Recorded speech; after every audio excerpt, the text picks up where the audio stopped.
you all for being here on this really nice day. I'm so grateful that you're here. And thanks to all of you who are on the Zoom call. I don't know where to look to be looking at you, but there are like 30 of you on the Zoom call. So we're so glad you're with us. I mean, when it comes time for questions, those of you on Zoom will be able to ask your questions in chat, and they will be communicated to the rest of us. So as John said, I'm going to talk for about 40 minutes, and then we will have the remainder of the time to hopefully have a little bit more of a conversation. I'll plant a question now as you listen to what I'm going to share with you. The word spiritual is a big one, and it holds a whole lot of different faith traditions and a whole lot of spiritual practices and people who are spiritual but not religious. And I will give you my perspectives, standing very squarely in the Christian faith, but I'll be really interested to hear from your different spiritual perspectives what you see as the spiritual dimensions of climate change and how you think about how that awareness of the spiritual dimensions of climate change might help us. So just like have that simmering in the back burner, and I'm hoping we can hear some of those perspectives. So although the title is The Spiritual Dimensions of the Climate Crisis, and I am going to talk about that, the story that I want to tell you today begins with science. And it begins with science in part because science is where I began. And it begins with science because as I have thought about this topic and what I wanted to say, it became clear to me at least, and I hope it will become clear to you, that it is in light of the story of science that the spiritual dimensions become most clear to me. So I'm guessing that many of you have at least a passing familiarity with the nuts and bolts of climate science, and that some of you have far more than a passing familiarity. But I'm going to tell the story, as I said, because I think the story of the science of climate change offers insight into how climate change became the climate crisis. So we're going to start in that scientific dimension, and then we'll find our way into the spiritual one by the end. But before we go any further, let's see if I can, there we go. I want to define that word crisis. So the word crisis is a decision. It's a turning point. It's a decisive point in some narrative arc, some sequence of events. The word crisis originates in an ancient Greek medical term that defined the point at which a patient would either recover or die. That was the crisis point. So a crisis is a decisive point. So when I say that we are in a climate crisis, what I mean is that climate change has reached a point where the decisions that we make now or fail to make now will determine the world we live in later. And it is a characteristic of crises, kind of an annoying one, that a failure to decide in a moment of crisis is in fact a decision. Some options become foreclosed to us. And that's the moment we're in. And the crisis that we're in looks like this. And I know this graph is small for those of you in the back. You're going to see a bigger version of it in a little bit, and I'll talk about it more. But what this graph is showing us is the amount of warming relative to the 20-year period from 1995 to 2014 that will happen over time in the future according to 5 different scenarios, 5 different decisions that we could make about energy transition, about socioeconomic development, yielding 5 patterns of warming, from a scenario where the climate warms by about 1.5 degrees to a scenario where it warms by more than 5 degrees. And we are sitting right here at the place where those pathways diverge. So this is our crisis point. And it's a crisis point because a failure to decide is a decision for one of those upper paths. The window for those lower paths is closing on us quickly. So climate crisis, this is what it looks like. We have a decision to make. And the thing is, it didn't have to be that way. And that's where the spiritual dimensions come in. And that's what the story of science tells us. So by the time I began to work on the ecological impacts of climate change in the mid-1990s, the basic mechanism underlying the problem had been known for almost 150 years. It had been known ever since Eunice Foote, who is a scientist and a women's rights activist from Seneca Falls, New York, did an experiment.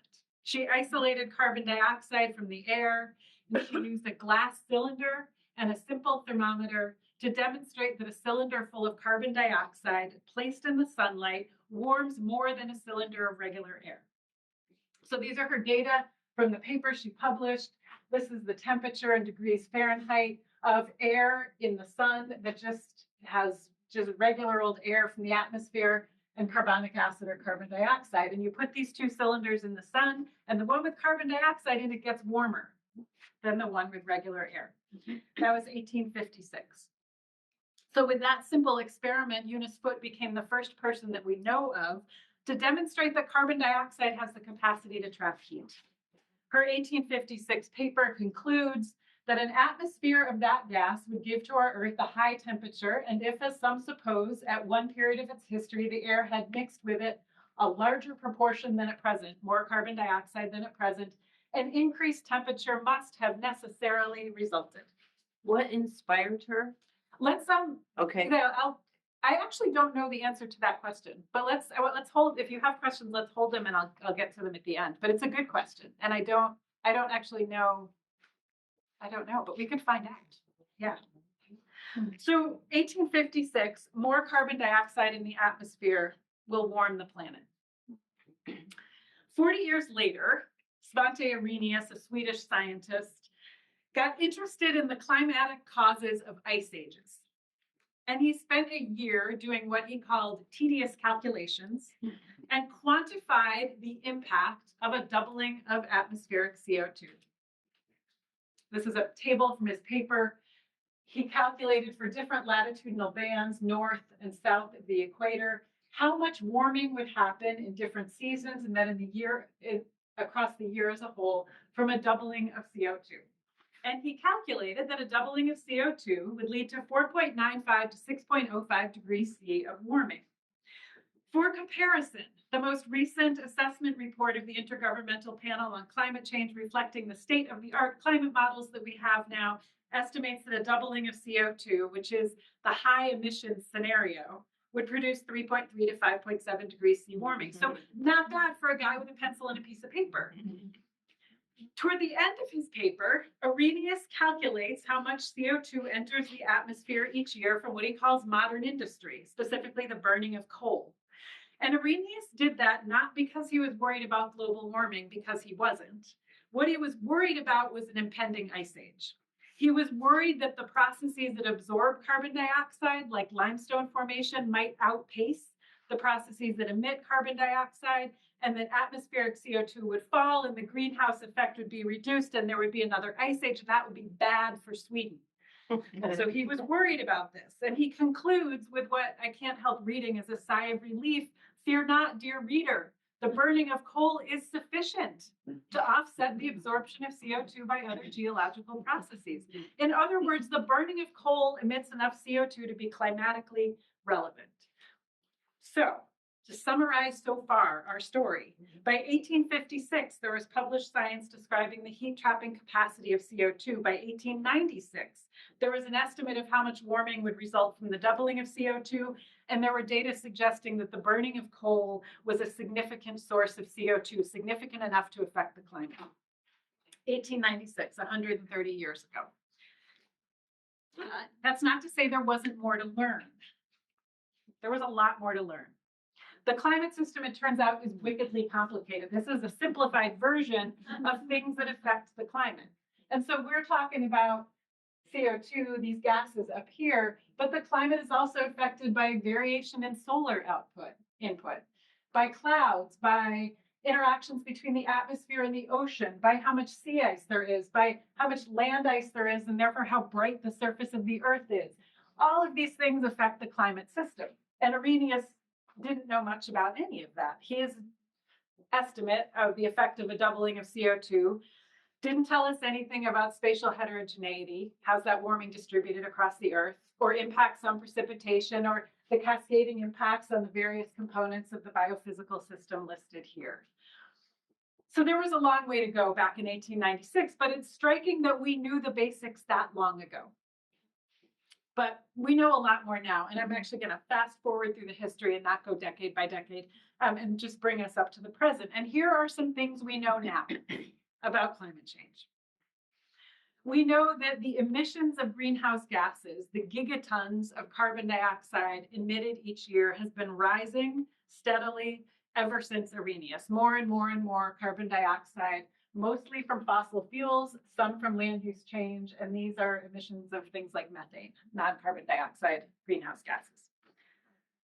We also know that some of that is ending up in the atmosphere. So these are data from the Mauna Loa Observatory, which measures on a regular basis and has since 1958 atmospheric CO2. And that graph just keeps going up and up and up and up. So we're emitting more CO2, and we know that some of that is ending up in the atmosphere. A lot of it is going into the ocean. The ocean is kind of saving our skin right at the moment. But some of it is ending up in the atmosphere. So that's one thing we know. A second thing we know is where that CO2 in the atmosphere comes from. And it comes from us, not just humanity, us, but North America, us. So the data up here are cumulative net human-caused carbon dioxide emissions for each region for the period from 1850 to 2019. So add up all the annual emissions over that time span and you get the cumulative number. 23% of the carbon that has been emitted into the atmosphere from humans is from North America. 16% is from Europe. So we, those of us in the early to industrialized countries, are effectively carbon debtors to the rest of the world. We have used up more than our fair share of the atmospheric capacity for carbon dioxide. So we know that carbon dioxide is going up. We know that much of it is coming from the industrialized countries, and we know that temperature is rising. So these are data from the Intergovernmental Panel on Climate Change's most recent assessment report, which came out in 2022, 2023. And you're going to see a whole bunch of graphs here where the y-axis is relative temperature. It's the temperature relative to some reference period. And annoyingly enough, virtually every one of the graphs uses a different reference period. So we just kind of have to get used to that. In this case, it's 1850 to 1900. And so you can see this steady warming. This is observed measured temperatures. Temperatures have been rising and rising and rising and rising as CO2 has been going up and up and up. What's most surprising about this graph, well, there's a lot that's surprising about it, but one of the significant things that this graph shows is that we have now exceeded the temperature that is believed to be the warmest period in more than 100,000 years. So we've crossed a threshold. And you can see that more clearly. This is one of my, I love this graph. This is called the hockey stick graph because it looks like a hockey stick lying down, like handle, blade. And this graph is either famous or infamous, depending on where you get your news. It was the subject of congressional hearings a little while back. There was a whole email scandal about, I forget, and then Congress called these scientists in to accuse them of all manner of malfeasance because it's a really inconvenient graph. It makes it clear that what's happening in the 20th century is anomalous. We've got this long period of relatively stable climate, cooler than present. That's why the numbers are negative. And then this spike of warming. The data, the blue data here are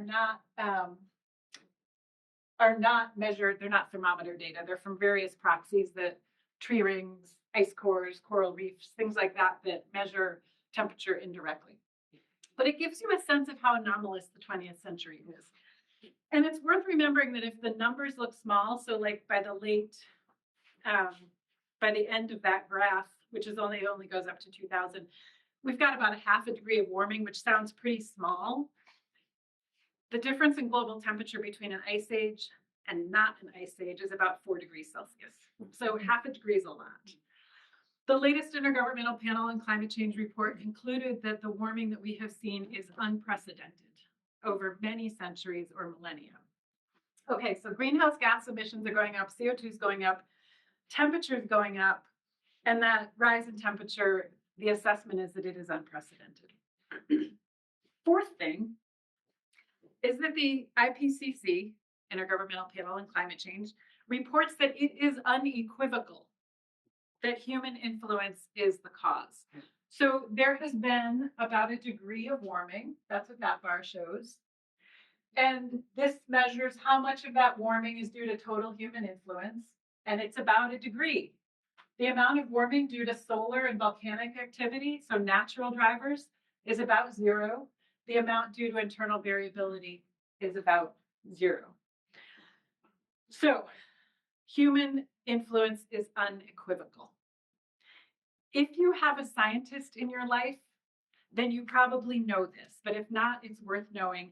Scientists do not use words like unequivocal or unprecedented lightly. Our mother tongue sounds more like the data strongly suggest, or these observations are consistent with. We learn to be conservative in our assessments and our speech, but unprecedented, unequivocal. That's where we are. And the consensus that those words hold is an honest and hard-won consensus that has emerged over time. When I got into climate research, there were still some folks of deep integrity and scientific acumen who were not convinced that we had ruled out natural variability in the climate system. And I watched them wrestle, and one by one, I watched them become convinced. That is not to say that we know everything. We most certainly do not. There are some really big and important questions about the climate system, and especially about the potential for abrupt and effectively irreversible changes that remain highly uncertain. But we've arrived at unprecedented warming and unequivocal human cause. Finally, or penultimately, we know that climate change is now. Not only is the Earth warming on average, but extreme heat days are increasing. So this is you can kind of pick it out. It's a map of the world. You can sort of see the shape of the continents divided into hexagons for different reasons. And if the hexagon is colored red, it means that the number of heat extremes has increased significantly and that scientists can attribute it to anthropogenic climate change. Most of the world is red. Not only is average temperature getting hotter, but heat extremes are getting higher, and that has really significant impacts. When we look at climate scenarios for the future, so 1.7 to 2.3 degrees warming up to 4 to 5 degrees warming, this analysis looks at the number of days in a year in which it's hot enough for the heat to pose a risk of mortality for humans. Like you could die if you're outside. And if you look at the extreme scenario, these purple places are places where for most of the year, 300 to 365 days, heat will be exceeding that level. And you think about the societal disruption and the threat to human health of that. And that's already happening. That is in train. There's also evidence that extreme precipitation events are on the rise. And this is the same kind of graph where the green ones now are those where the frequency of extreme precipitation has increased, and we're pretty confident that it's due to human climate change. And here's Eastern North America. We've experienced this in the Upper Valley, right? We know what this looks like. Arctic sea ice is already declining. This is the most recent. So the Arctic sea ice gets biggest in March. This is what this March looked like. It tied a record for the least sea ice. In a normal year, in the before times, the sea ice would extend a whole lot farther south. Sea ice has been declining at least since about 1980, 12% a decade. That has huge impacts on ecosystems, on fisheries, on the global climate system. If you take a bright, white, shiny ocean and replace it with a dark ocean, you suddenly have a landscape capable of getting a whole lot warmer. And the list could go on. And we know that those changes in the physical system are having effects in the biosphere. And that was part of the puzzle that I spent my life as an ecologist on. I was really interested in how climate change affected high latitude forests like this one in the Alaska range. And so using tree rings, I documented the northward movement of forests into places that used to be too cold. So I was able to show all over the state of Alaska that forests were moving up slopes and north in latitude into places of tundra vegetation that used to be too cold to support trees. But slowly, and it seems inexorably, forests were moving their way northward. And that's happening all over the world. Species are on the move. Species are going extinct. The fingerprint of climate change on the biosphere is clear and unambiguous. And the threats that are looming as warming continues are profound. This is a map of the percentage of species in different places that will be exposed to potentially dangerous climate conditions under two different scenarios of warming. And if we experience 4 degrees of warming, those purple swaths, which encompass tropical forests, coral reefs, amazingly diverse ecosystems, more than 80% of the species in those places are estimated will be in the realm of dangerous conditions. So the ecological disruption that is already happening and that's waiting in the wings is pretty profound. And we are not immune, of course. So one of the things that the IPCC does is come up with regional assessments. And this is just one, Central and South America. Here's what people in Central and South America face. Risks to water security, health effects due to increasing epidemics, degradation of coral reef ecosystems, which are hugely important, risks to food security, damages to life and infrastructure from extreme events. And this is happening all over the world. The impacts of climate change will disproportionately affect the very people who did the least to cause the problem. Poor people, people of color, indigenous people, people in developing countries. So 150 years of climate science tell a clear and pretty grim story. And that story is that we live in a climate changed world. Climate change is not looming out there in the future. It's right here, right now. That's the story that science tells us. It's not a political statement. It is a statement of fact. It's a description of the world. And there was an effort several years ago to collect and document the observations and experiences of Inuit and Inupiat people in northern North America, their experiences of climate change. And one of the people that the researchers talked to described it so succinctly and beautifully. He said, "The earth is faster now." That was their experience. The earth is faster now. And I think we could probably all tell a version of that story. I'm guessing in this room, we've all observed something that's different, something that's faster, earlier, changed about the climate system. But there's one more part of the story of science before we pivot to the spiritual realm. And it's a really important part in our efforts to understand how the problem of climate change became a climate crisis. Because one hypothesis for why it is we didn't act is that maybe we didn't know how, or maybe we knew our actions wouldn't matter, and so climate change got worse, but it's not our fault, right? That could be. Sadly, it's not. Science is super clear about that too, and has been for a while.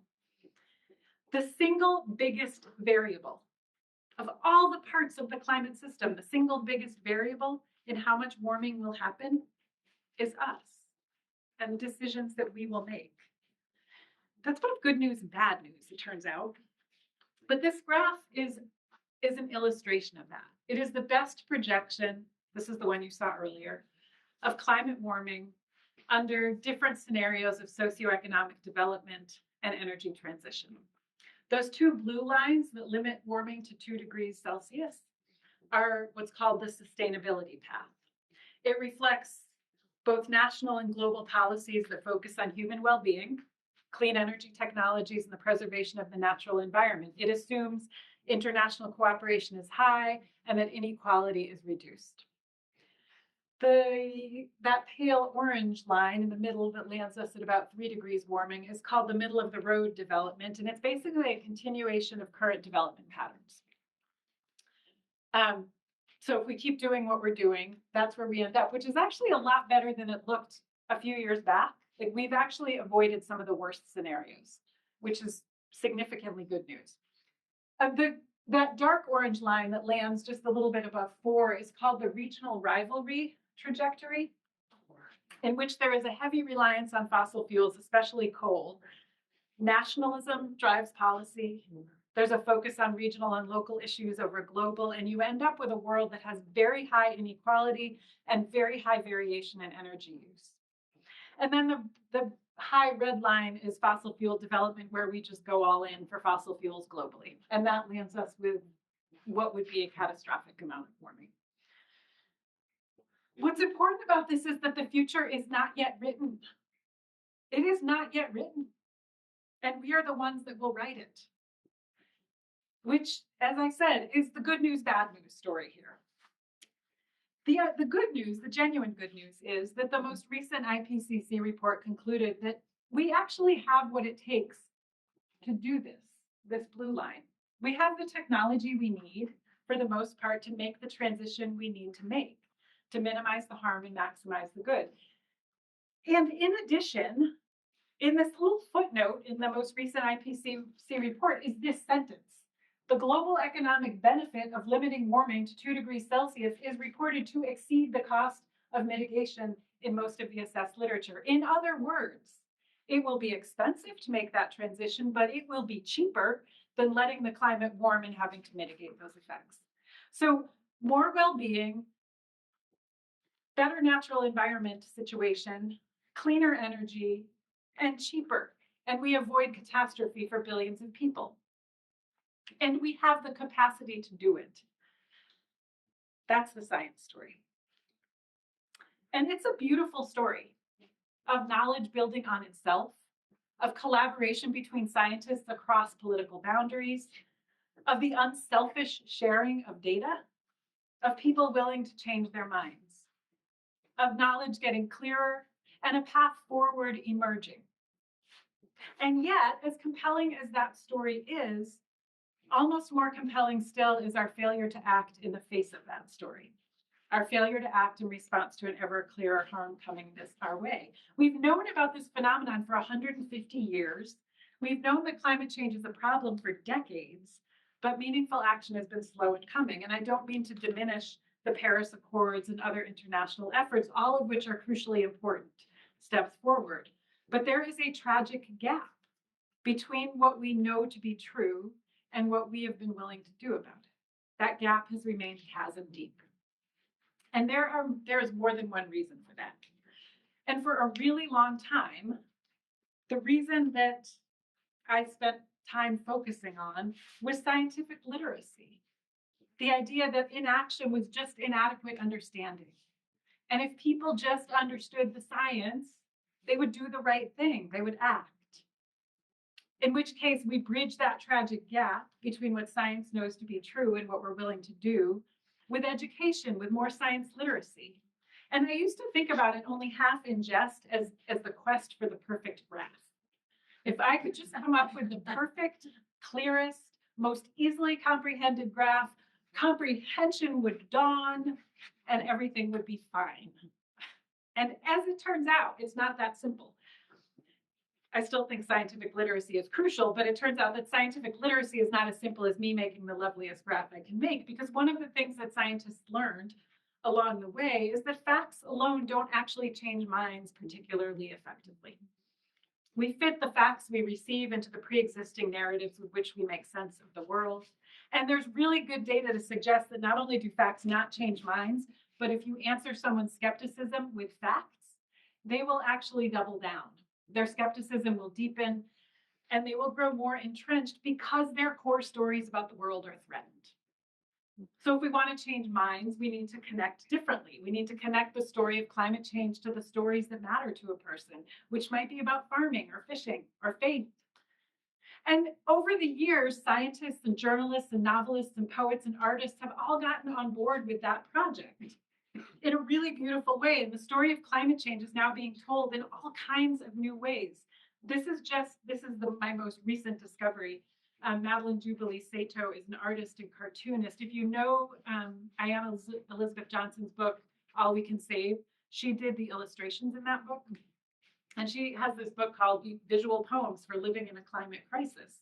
This one says, "You say the environment as though it is not you. What are we if not here?" There's a whole genre of climate-related communication that is telling the story in different ways and making a difference, I think. In the year 2010, 59% of Americans believed climate change was happening, 48% believed it was caused by humans, and only 33% believed there was a scientific consensus. By 2023, those numbers were 73% of Americans believe it's happening, 59% believe it's caused by humans, and 56% now believe that there's a scientific consensus. I wish those numbers were higher, but that picture has gotten so much brighter, even without my perfect graph. And yet, even with this, the tragic gap between what we know and what we do or don't do persists. And that brings us to the heart of the matter, which is that the story of climate change is only partly a science problem. It is also about the state of our relationships with one another, with this marvelous world we call home, and in some spiritual traditions with the divine, however we understand that. Another way of saying that is that recent history has made it abundantly clear that climate change is also a spiritual problem. And I would argue that for the last few decades at least, it is the spiritual dimension that has been more of an impediment to acting on climate change than any scientific uncertainties. Climate change is caused by rising greenhouse gas concentrations that result primarily from the burning of fossil fuels. The climate crisis that has arisen from our failure to act on that known and worsening problem is caused by something deeper still. It is caused by greed. It is caused by selfishness. It is caused by apathy. That was the diagnosis of Gus Speth, an environmental lawyer, former dean of the Yale School of Forestry and part-time resident of the Upper Valley, who said, "I used to think the top environmental problems were biodiversity loss, ecosystem collapse, and climate change, but I was wrong. The top environmental problems are selfishness, greed, and apathy. To deal with those issues, we need a spiritual and cultural transformation."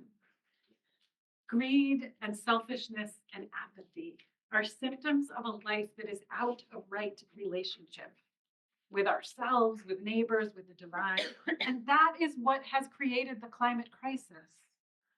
Fossil fuel companies, for instance, systematically hid, destroyed, denied, and obfuscated the science they knew to be true. The science they knew to be true long ago.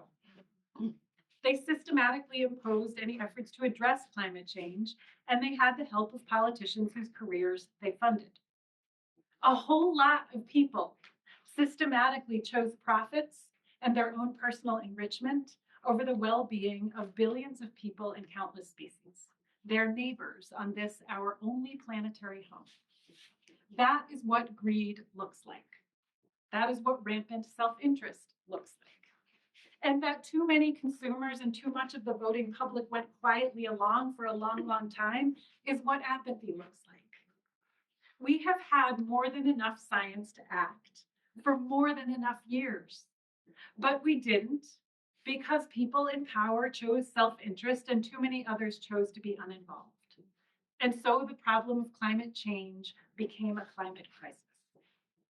And we see greed and self-interest playing out in tragic ways in our own country right now, as we not only fail to move forwards, but actually are deliberately moving backwards. The list of ways that the current administration has acted contrary to science and contrary to the best interests of humanity and the non-human world is long.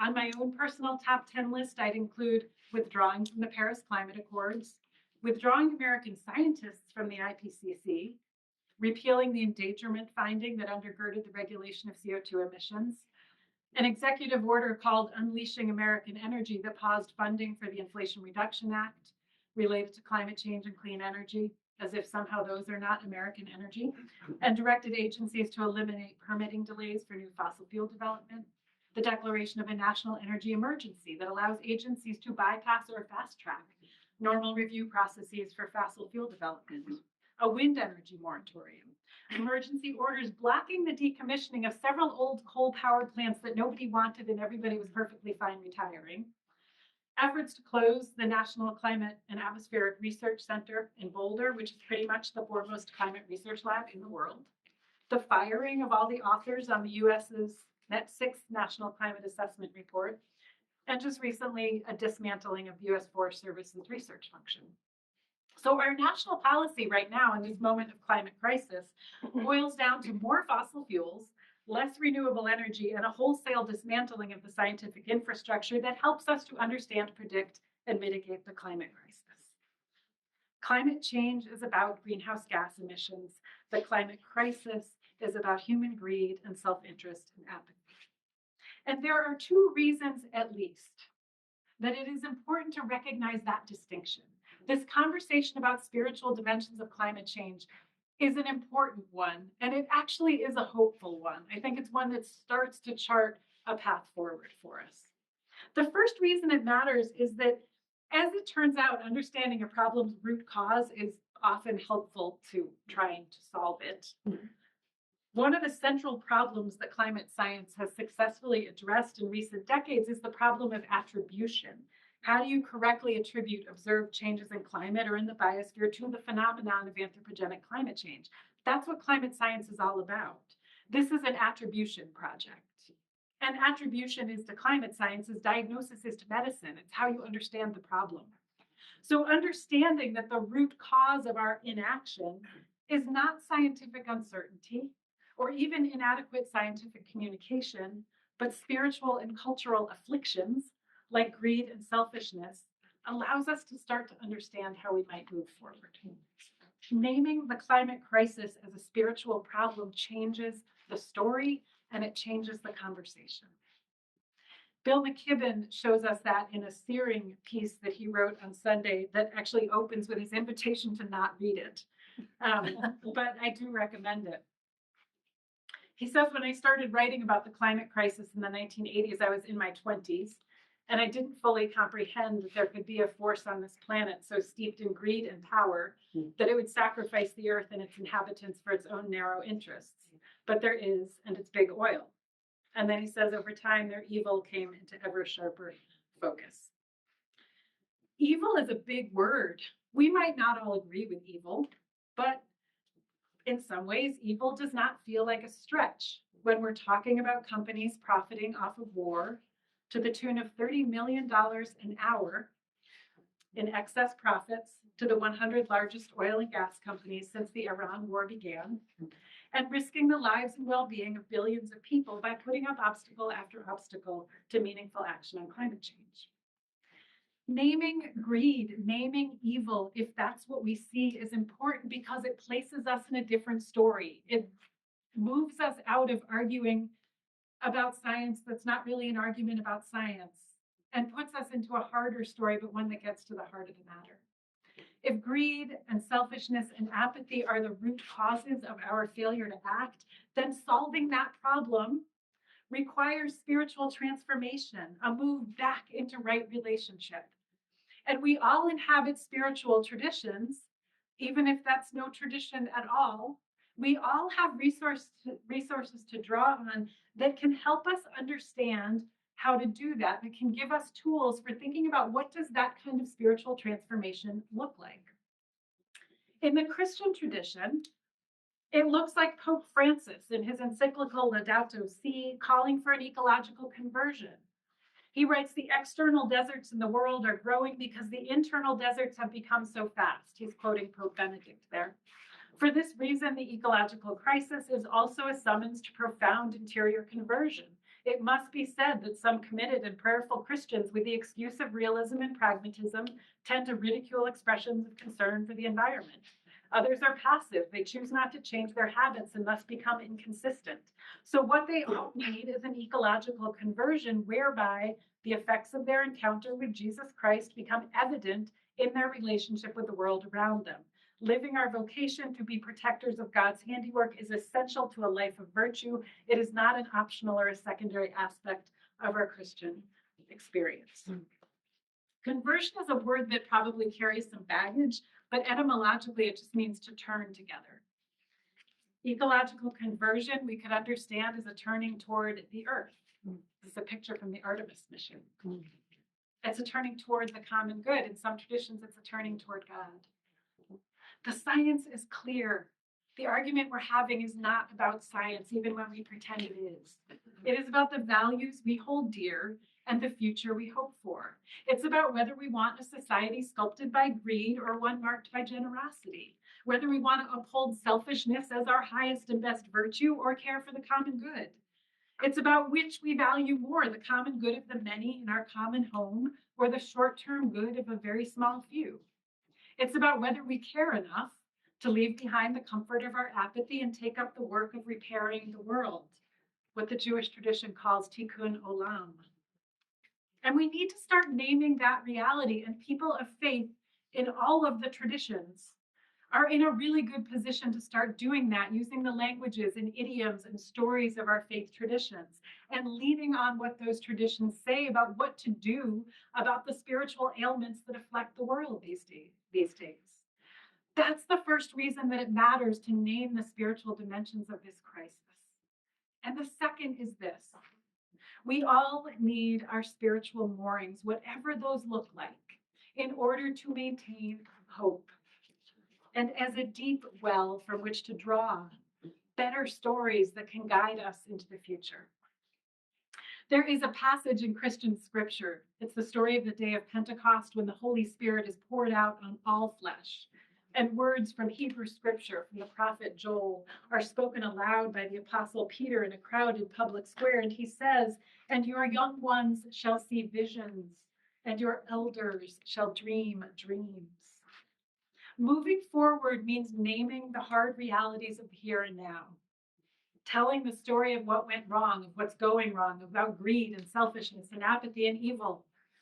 And it means telling the story of what the future could be. It means casting visions. It means dreaming dreams. It means drawing from the well of our traditions to do that work.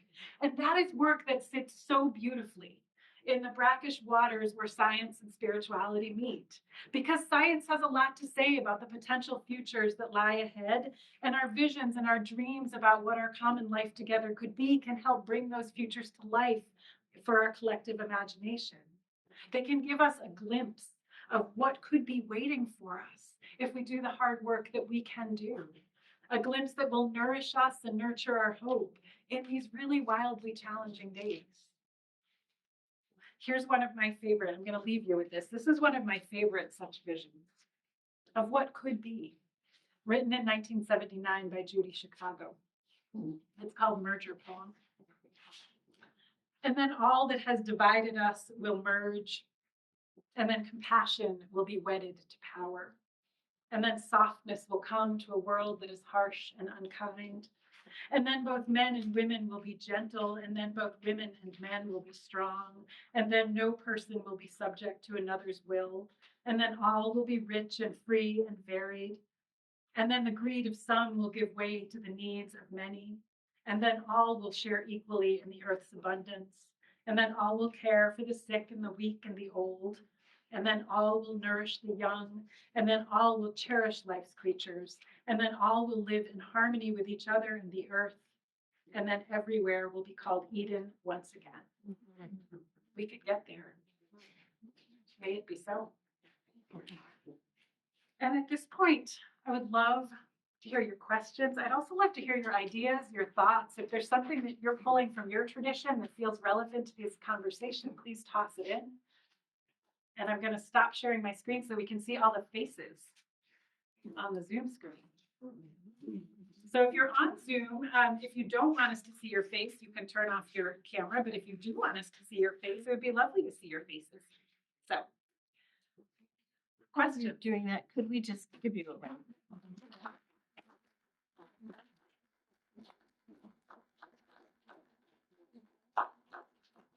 That was really fun to talk to a lot of people from my church using graphs. That was like this collision of my identities. Questions or comments or thoughts or observations from other spiritual traditions? Yeah.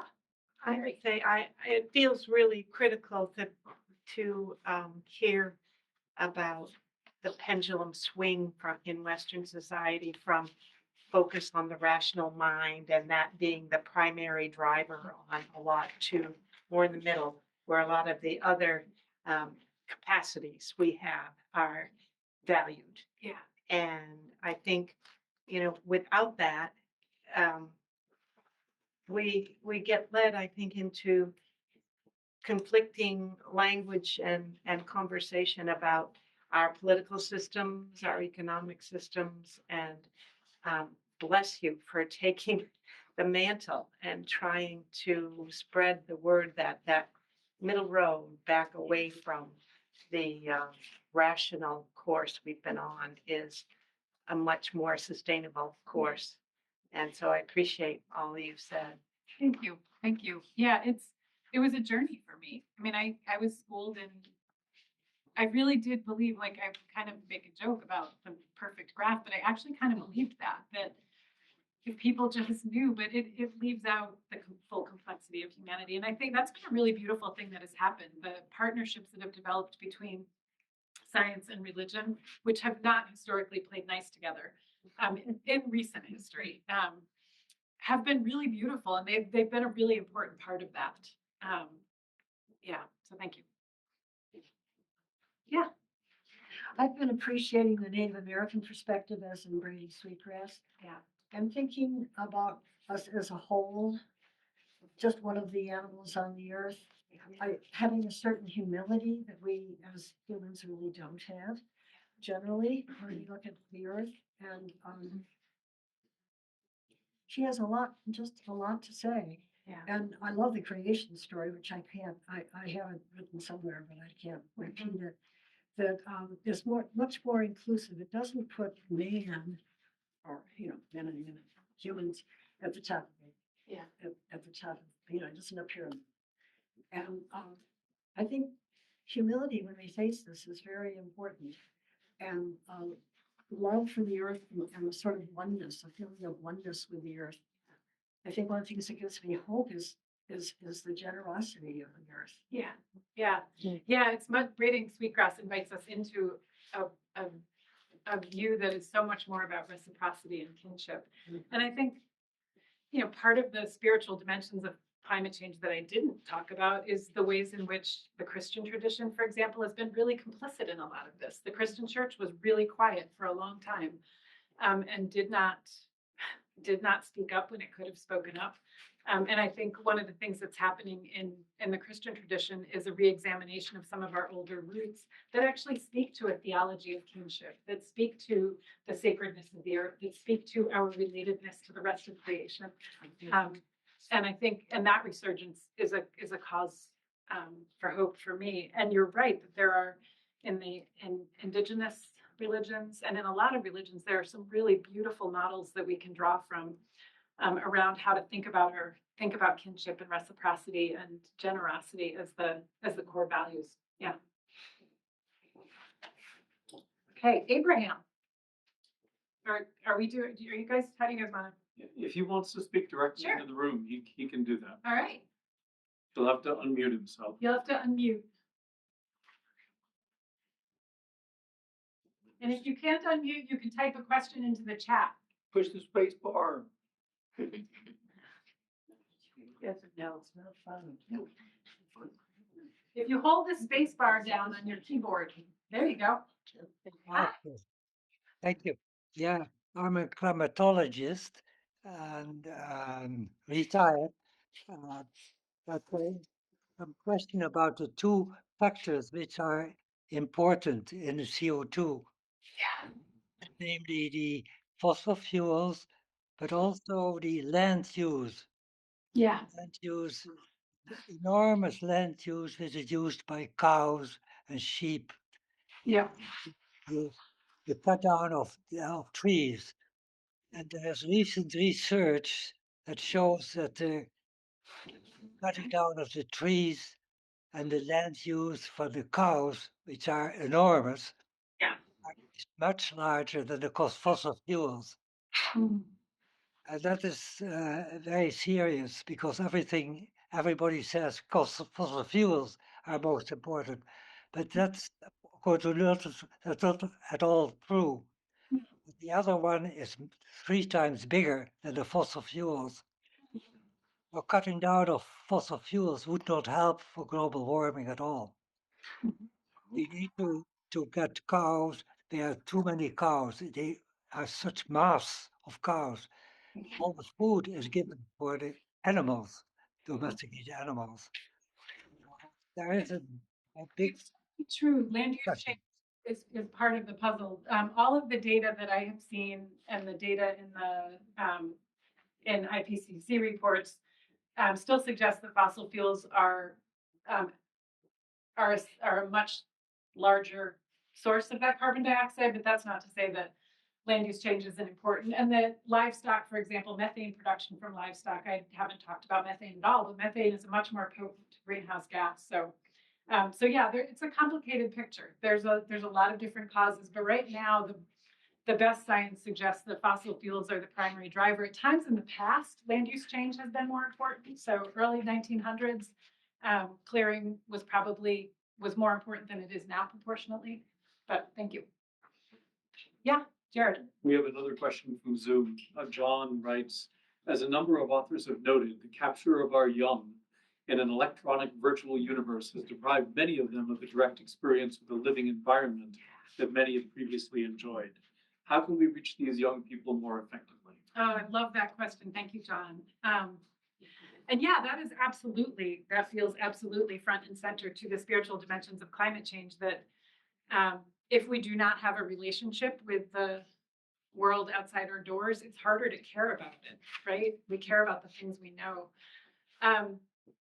In terms of the how we do that, I think I would be interested if there are teachers, educators who can talk about what's happening in schools right now, but sending kids outside, taking their phones away, feels like it's easy for me to say, my kids are grown up, but I think it is part of it, is creating opportunities for people to connect to nature.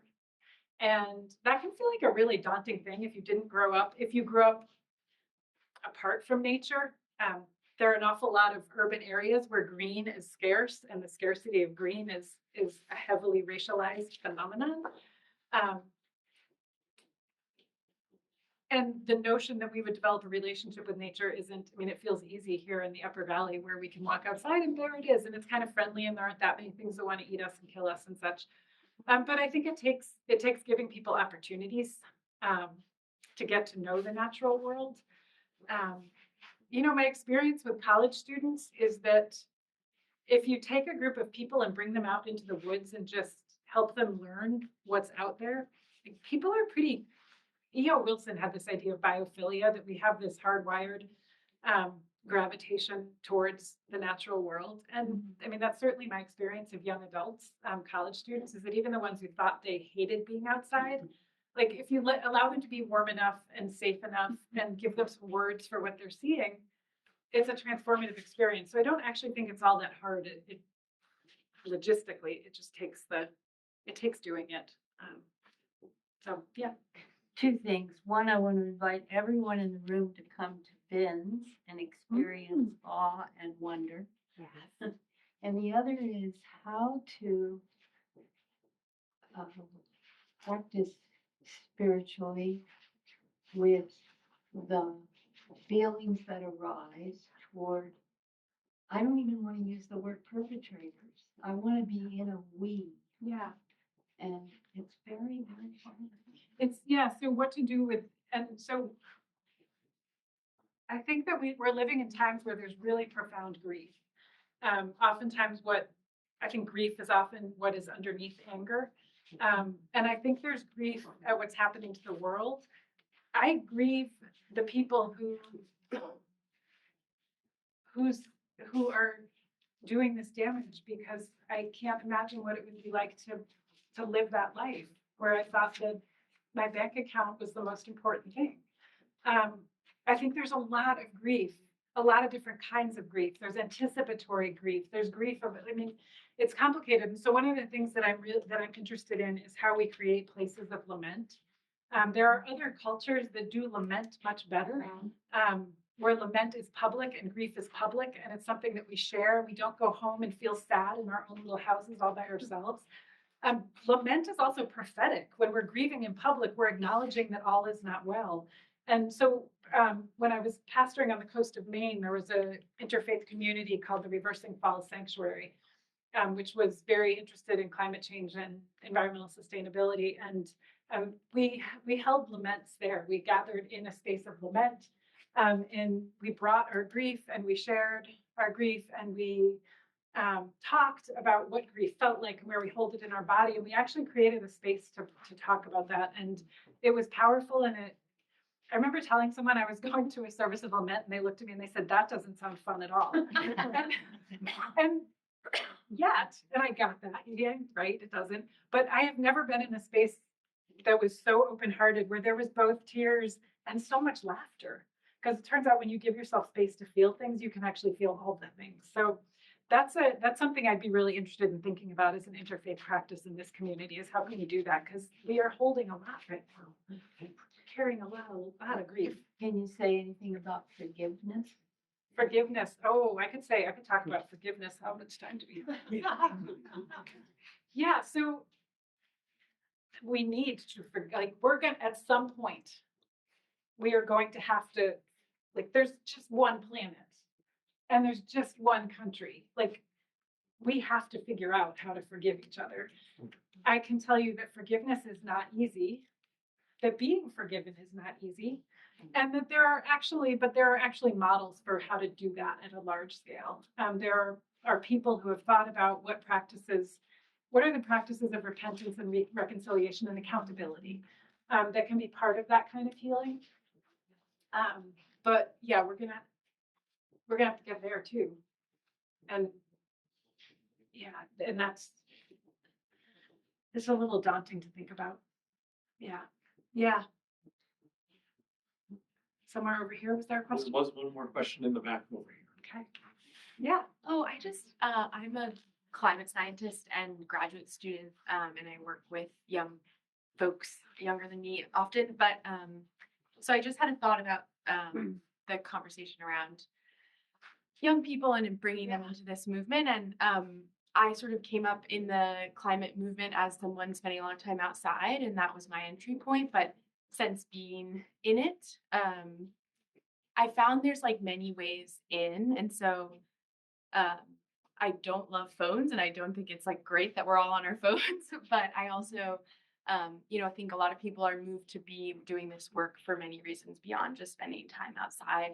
And many of those people are like inner city folks who are, facing the health consequences of pollution and those kinds of things. So I sometimes think it can be helpful to remember that, because it feels like we sit in such a privileged location, and as if it can make us feel like the only way to this work is through that. And I think that's not true. And in fact, some of the people that I know that came to this work through that other avenue are even more motivated than I am. So just thought I'd add that. No, thank you. That's a really important. I'm glad you added it, because it's really important. And I think it makes me think that part of the affliction of these times is also that we have somehow defined nature as being the thing that's not us.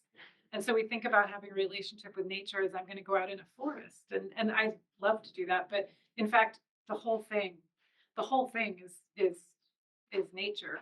And so the point, I think maybe the bigger point that I hear you making, is that the challenge is connection. The challenge is giving people ways to connect to their neighbors, to connect to each other, to get connected to the movement. And it's that connectedness that we want. And if that happens to be with a tree, awesome. If it happens to be with your neighbors, awesome.